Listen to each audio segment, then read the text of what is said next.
Hello and welcome back to the channel. My name is Eddie Jennings from EJSLLC.com. This video is going to be another in my practice session series for the Red Hat Certified Specialist in Containers exam EX188. Before I dive in, I want to thank returning subscribers for watching another video, as well as invite anyone who's watching, if you haven't subscribed yet, to click the subscribe button. And if you enjoy the video, make sure you click like. Also, just a reminder that these are practice session videos where I'm going through objectives and trying to describe them and do a few exercises for whatever it is the objective is asking. And the purpose of that is to do a self-assessment. I have my exam in just under 2 weeks, and this gives me an idea of where I am with my preparation and whether or not I need to spend some more time on particular items in these next couple of weeks. This is not intended to be a tutorial, nor is it intended to be training material, but I do try to have the information as accurate as possible. And hopefully if you're watching this and you're also preparing for the exam, you might get some ideas on how to do training yourself based off of some of the stuff I'm doing for me. One thing to keep in mind is this is being recorded in early March of 2024. So if you find this video in the future and EX188 still exists and you're trying to apply some of the training techniques that I'm doing to your own study, just remember the exam might be different then. So for this video, we're moving into the Manage Images part of the objectives, and we're going to be looking at Understand Private Registry Security. This is probably not going to be a very long video because I don't think there's a whole lot that is really going to be relevant for the exam. I can't imagine you're building your own private container registry for that. But what I am going to do is show about logging into a registry and potentially the difference between private and public registries.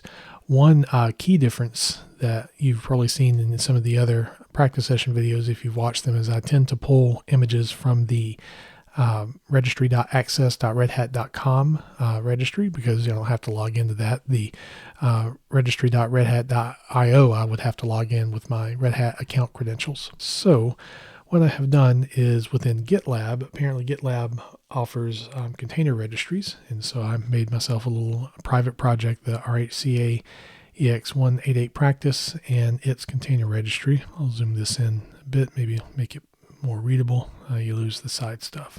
So hopefully this will be readable. That should be a bit better.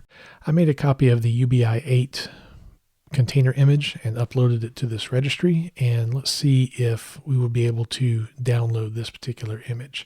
And one nice thing GitLab gives you are some of the commands that you would use to interact with the registry, which is useful if you are trying to do podman push, podman pull, all that kind of stuff. It'll give you, I don't use it necessarily for the command as much as I do to know the URL to try. So let's go to our terminal. I'm just going to paste the push command because this should be the same for pulling as well. And we're going to try to pull down this image. So podman pull in this UBI 8, and let's see what happens. Okay, so we get 403 forbidden.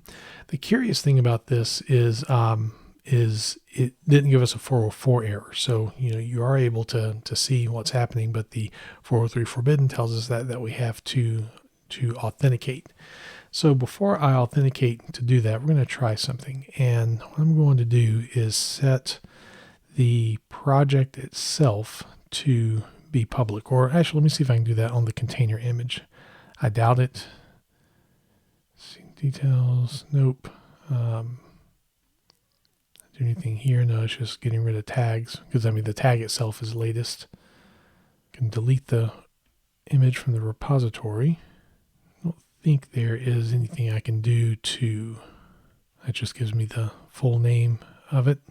Okay, so what I'm going to do is set the actual project to be public. I don't have anything in this project yet. So we'll expand visibility, project features and permissions. We'll change this to public.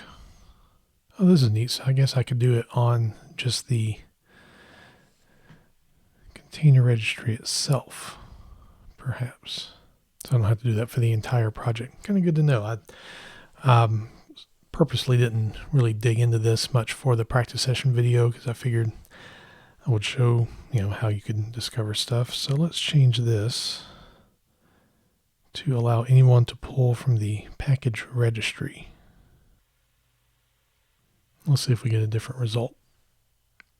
Nope, looks like we still need to do the token. So let me do one other change here. I think on key.io you basically just have private or public and things just magically work. But again, I was wanting to see if I can make this work with GitLab instead of having to use key.io. Let's change that setting. Oh, package registry, that's probably why I didn't do anything. Container registry will be different. Well, that's fine. I'll make this whole thing public. And let's see if this works. Otherwise, I might just try to do the key.io. Yep, there we go. So when I made the project, the entire project public, then we can download the image. New Podman images, and we see the UBI 8 image has been downloaded. Now, if I were to take this back to private, I would need to actually log in to the registry to be able to download this, which is the same as if you're using the registry.redhat.io, you would use your Red Hat account credentials to be able to download the image. So let's remove this image. Grab my credential for accessing that repository, and we will do, again, just to confirm that this is going to fail, we'll do podman login registry.gitlab.com. I could put the username and password within the command itself, but I'd rather not have that password shared. Oh, if I spell GitLab accurately, that might be helpful. Okay, so login succeeded, and let's try to pull this image again. And lo and behold, it works. So for this particular, command completed. So for this particular objective, that's fairly straightforward. I think the concept of private registry security is this private or is this public? And if it's private, then you're going to have some authentication mechanism, which is usually going to be your username and password for that.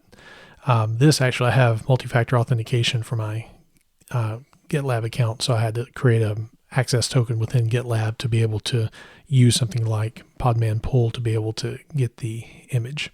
So hopefully you found this useful. If you did, make sure you click like. If you haven't subscribed to the channel yet, please do subscribe. And if you have subscribed, thank you for coming back to watch another video. Thank you for your time, and I will see you the next time.